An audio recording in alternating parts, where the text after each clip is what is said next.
안녕하세요, 조태자TV입니다. 오늘은 도깨동산을 배경으로 해서 오늘의 유튜브 촬영을 해보겠습니다.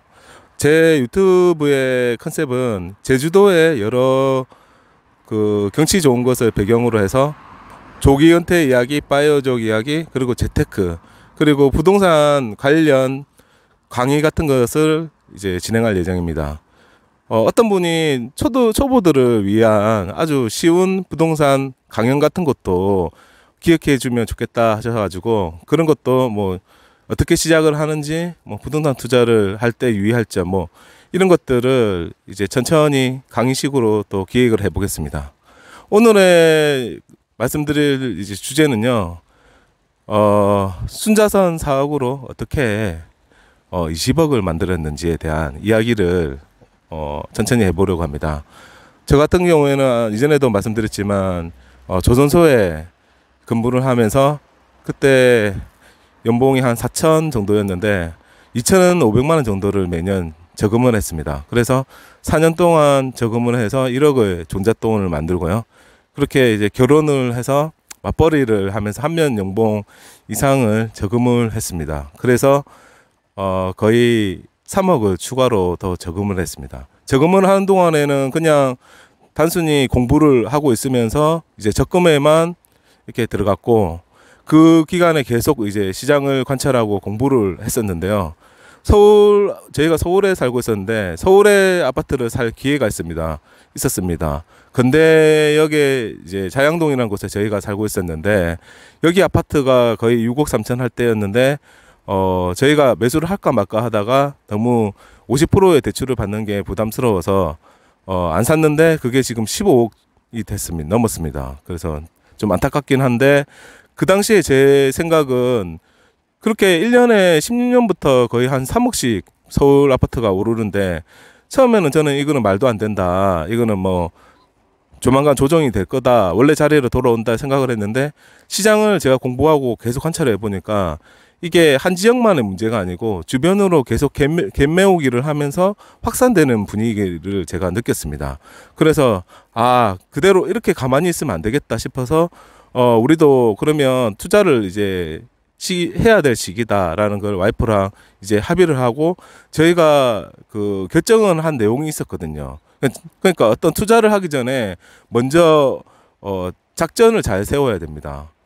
그래서 저희가 세운 작전은 40살이 되기 전에 투자로 일단 승부를 보고, 거기서 성공을 하면 조기 은퇴고, 아니면 회사에 충성하면서 오래 다니는 전략으로 갔고요. 그리고 저희는 그 당시에 서울에 똘똘한 한 채가 유행했는데, 그러면 똘똘한 한 채 말고 일반 가세로 여러 채를 계속 투자를 돌리면서 수익을 확정하면서 여러 지역에 갭매우는 지역으로 계속 투자를 이어가자, 이런 전략을 세웠습니다. 그러니까 결론적으로는 저희 전략이 옳았죠. 그래서 처음 이제 투자를 한 거는 다산 신도시를 이제 분양을 받은 거였는데, 그 당시에 제가 지방에 시내에 뭐 1억짜리 아파트가 있었기 때문에 그때 서울에서도 그렇고 다산 아파트의 조정 지역이었는데 청약 당첨되기가 상당히 어렵습니다. 이 아파트가 경쟁률이 5대 1이었거든요. 근데 제가 그 당시에 공부를 하다 보니까 그 어떤 포인트가 보이더라고요. 그게 뭐냐면, 그때 11.3 대책이 나왔는데, 그 11.3 대책이 청약 조건을 엄청 까다롭게 하는 대책이었습니다. 그래가지고 이제 그 대책은 그 세대주만 청약이 가능하고 5년 내에 당첨 사실이 없어야 됩니다. 그래서 이 11.3 대책을 하고 처음 분양하는 단지는 부적격 세대가 엄청 많이 나오겠다 생각을 했습니다. 그래서 그 당시에는 내 집 마련 그 신청이라는 게 있었습니다. 모델하우스에 가서 신청을 하면 부적격 세대나 아니면 그 미분양이 나면 그 사람들만 와서 이제 추첨을 하는 제도였거든요. 그래서 12월 말 거의 29일인가 그때 이제 그 연차를 내고 그 추첨 현장으로 갔는데, 역시나 800세대 중에서 200세대가 넘는 세대가 부적격으로 나왔습니다. 그래서 거기서 나온 사람끼리 추첨을 해서 제가 운 좋게 당첨이 됐고, 근데 그때 분양가가 4억 2천이었는데 지금 이제 실거래가 9억이고 호가는 거의 10억 넘게 나오고 있습니다. 그 다음 투자는 18년 1월에 용인수지에 이제 갭 투자인데, 제가 판교에 근무를 했기 때문에 용인 수지가 좋다는 건 제가 미리 알고 있었거든요. 학군도 좋고. 근데 제가 신분당선 역세권이 좋다고 공부를 해보니까 판단이 돼서 계속 그 시세를 보고 있었는데, 광교, 분당, 그다음에 판교, 강남까지 다 2억 넘게 급등을 하는 겁니다. 근데 용인 수지만 시세가 그대로였어요. 근데 전세가는 급등을 하고 있더라고요. 그래서 제가 보던 단지가 32평인데 구축이었어요. 근데 매매가가 3억 9천인데 전세가가 3억 6천까지 왔습니다. 그럼 갭이 3천인 거죠. 요즘에는 이런 기회가 잘 안 옵니다. 그 당시에는 18년 1월에는 이 기회가 왔거든요. 그래서 제가 현장에 가니까 진짜 난리도 아니었습니다.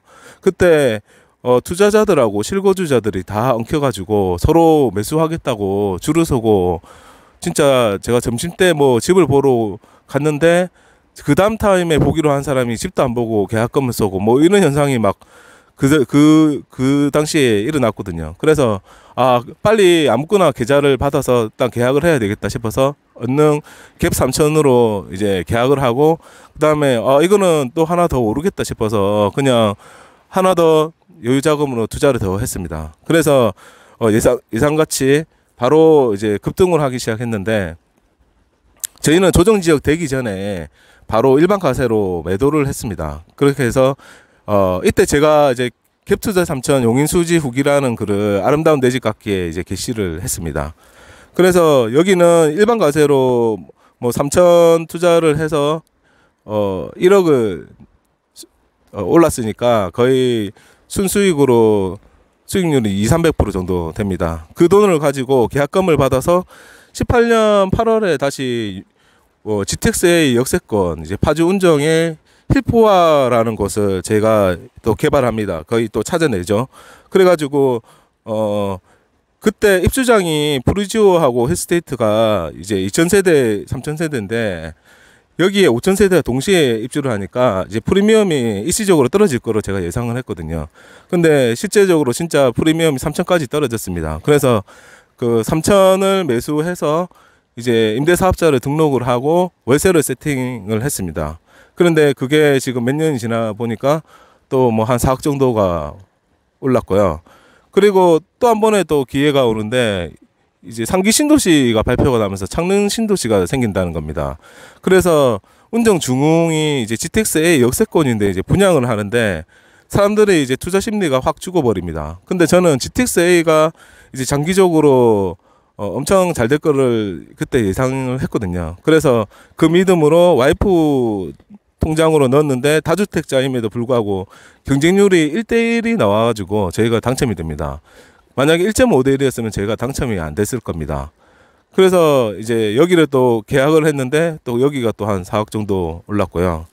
그리고 나서 이제 그 다음에 부산 부동산을 제가 그 상승하는 거를 감지를 하고 또 보는데 그 19년 8월인가 제가 이제 그 해수동남이라는 곳이 부산에서 입지가 양호한 곳인데 남구가 비조정 지역이겠습니다. 그래서 다주택자인 제가 일반 가세로 투자를 하기에는 남구 대연동이 가장 적합했습니다. 그래서 남구 대연동에 5억 초중반대 아파트를 이제 투자를 해서 전세 4억을 뺐는데 그게 조정 지역 되기 전에 제가 7억 8천에 매도를 했습니다.